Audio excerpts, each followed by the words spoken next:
Hello everybody, Sergeant Soldier here, and we're back with How to Rust. It's been a little while since we've done a video for How to Rust, and this one was actually asked of me by a player on the Rusticity server. They said, Sergeant Soldier, can you do a video on honeycombing? I said, sure. So I built both of these houses here, and I thought, you know what?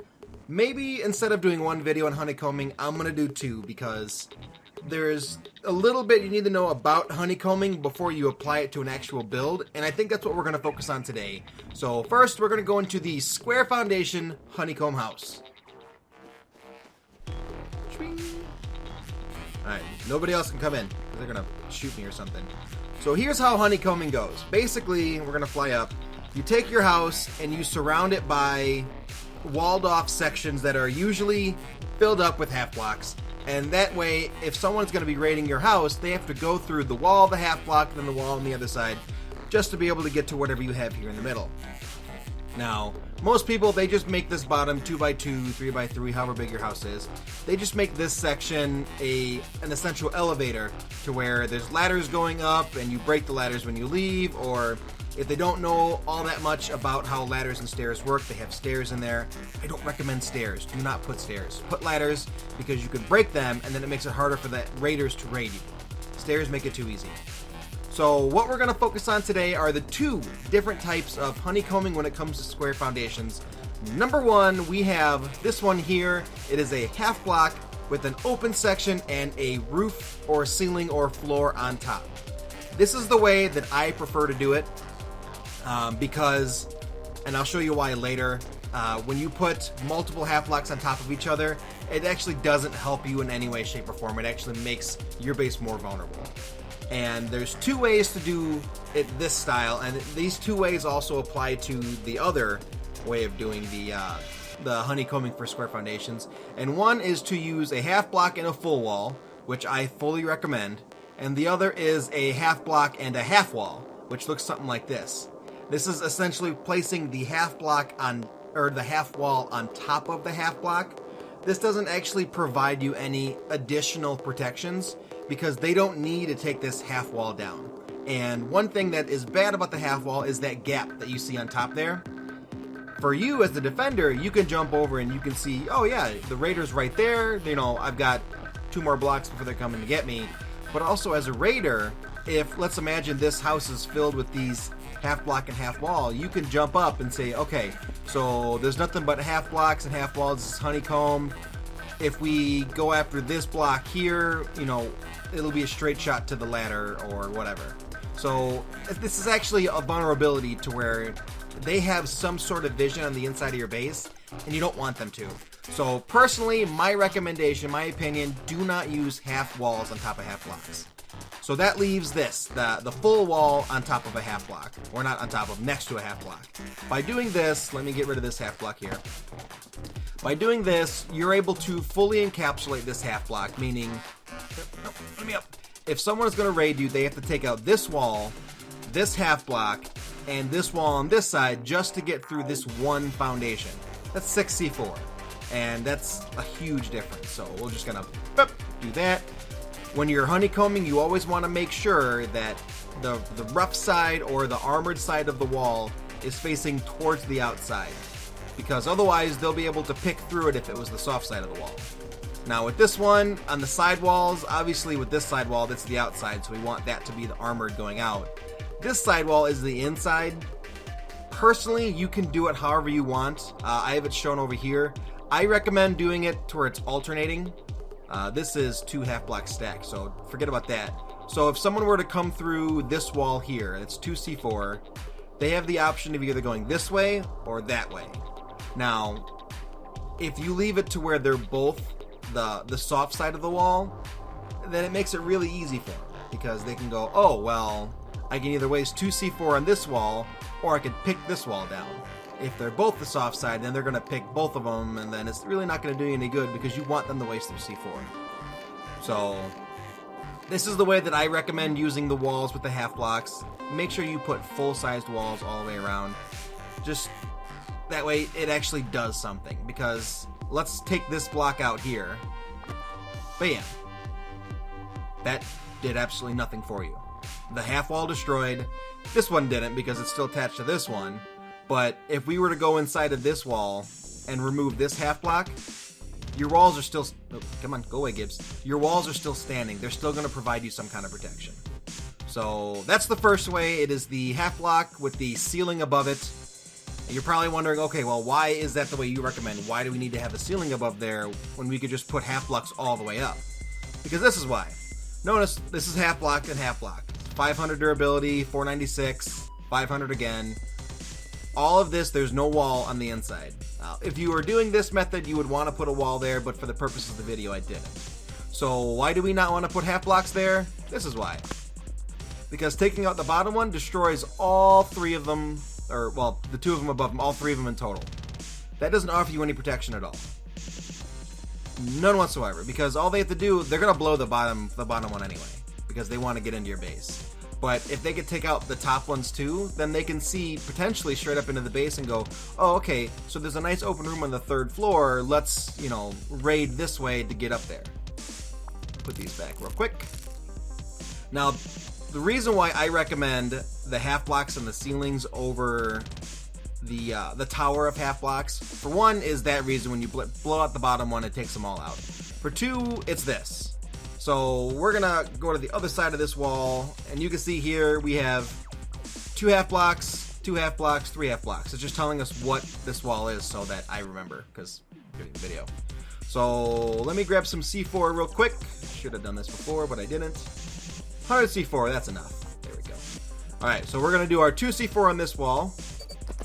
Bam.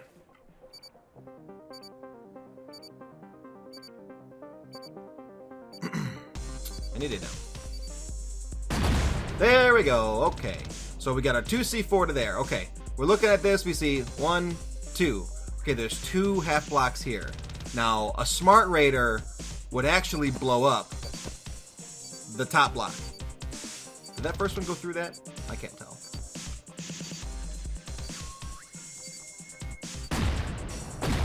Nope, it didn't. Okay, good. So we have our bottom block still there. Our top block is gone. Most raiders raid in pairs, but sometimes they raid by themselves. It isn't too difficult to find a way to jump up on top of this first half block.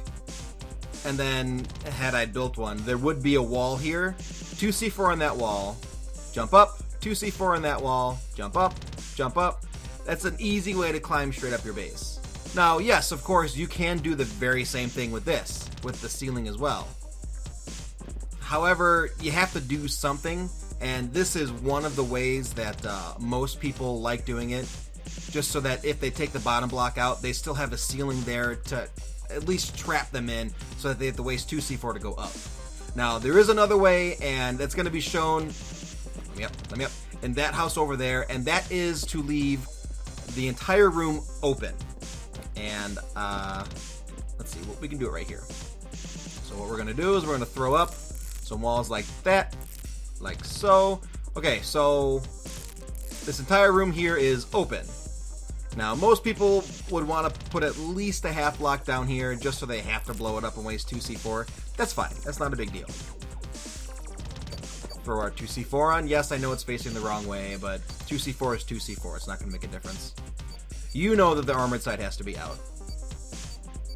And we're in. Okay, so we got this half block here. Well, from there we can go up. We can take this wall out and jump up there. We jump up there, jump up there.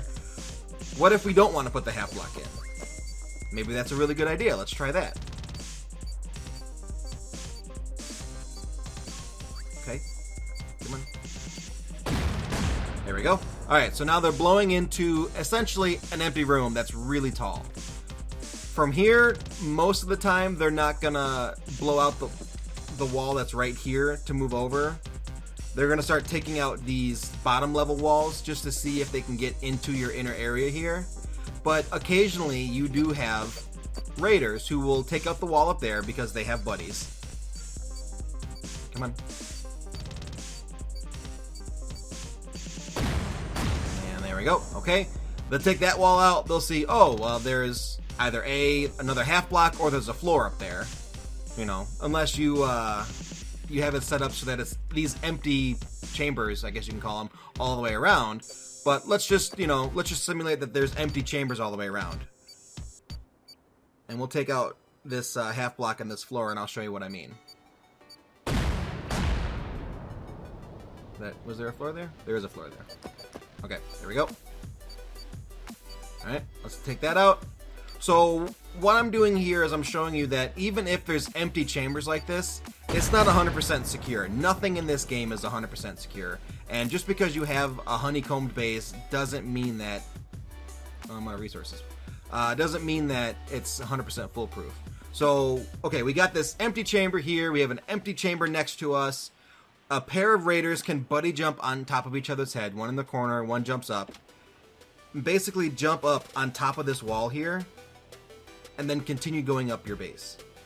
So by no means whatsoever should you not do any honeycombing whatsoever, but you need to be smart and figure out a way to do it so that it's better protecting your stuff to the best of its abilities. If you think leaving them completely empty and not having them waste the 2c4 on the half block is better, then do it that way. If you think that you want to at least put the single half block down and then have it be empty all the way up because you at least want them to take this out, if it's to the point where they can't jump up, do it that way. I do not recommend you do it this way whatsoever, because all you have to do is take that bottom one out, and this whole honeycomb offers you no protection whatsoever. So that's going to be it for episode 1 of the honeycomb video. Come on. There we go. The honeycomb video, I'm going to be doing episode 2 in the circle house over there. It's going to be a little different because it's going to apply both honeycombing on square foundations as well as honeycombing triangle foundations, adding them together and the different ways of doing that. So anyway, that's going to be it for how to... I fell. Let me get back up there. That's going to be it for this episode of How to Rust. We're honeycombing the square house. If you liked it, please say so in the comments of the video. If this helped you understand square foundation honeycombing a little bit more, then, great, that's awesome. If someone's talking about the C4 that I just let off. If you have any suggestions about things that I could include in the next video that I may have missed in this video, please put them in the comments so that I know, hey, make a note, make sure to mention this, or it's potentially something that I'm already going to mention anyway. But anyway, I hope you enjoyed it. Sergeant Sol's How to Rust honeycomb video. I think I've said it like 10 times now. I'm starting to ramble. We'll see you in the next How to Rust video. Bye-bye!